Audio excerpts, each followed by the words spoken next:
I found out my dad had a second family at his funeral.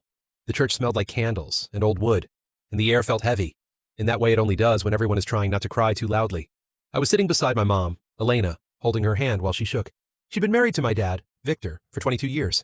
I kept staring at the coffin, trying to connect the quiet box in front of me with the man who used to blast music on Sunday mornings and burn pancakes. It didn't feel real. Nothing did. Then the doors at the back of the church creaked open. A woman walked in holding a little boy's hand. I barely looked at first. Funerals attract distant relatives, co-workers, strangers with sad faces. But the kid tugged my attention back. He looked exactly like my childhood photos. Same dark eyes, same crooked smile, same way of tilting his head when he looked around a room. My chest tightened before my brain understood why. The woman led him straight to the coffin. She leaned down and whispered, "Goodbye, baby." Soft and intimate, like it was a private moment that slipped into public by mistake. My mom's fingers went rigid in mine. I felt her stop breathing. The entire row of people near us went silent in that unnatural way, where sound disappears, but pressure fills the space. The woman turned around and saw us staring. Her face drained of color so fast it was like watching someone erase her. My mom stood up slowly. I'd never seen her look small before, but in that second, she did. She asked, voice cracking, "Who are you?" The woman started shaking. The boy squeezed her hand, confused, looking between all of us. She said her name was Marina. She said she was Victor's partner. The word partner echoed in my head like a dropped glass. She kept talking, words tripping over each other. 8 years. They'd been together for 8 years.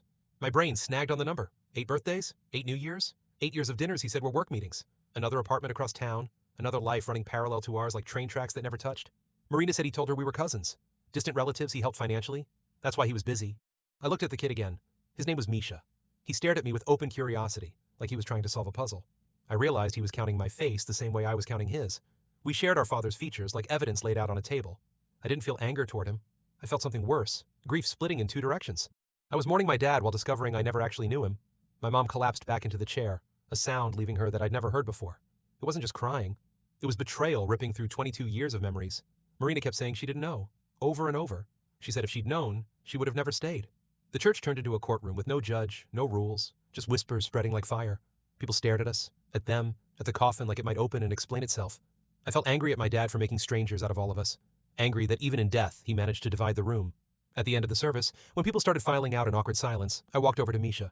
He was swinging his legs off the pew, bored now, too young to understand the wreckage around him. He waved at me like we were supposed to be friends, like this was a normal introduction. I waved back. His smile was easy, innocent.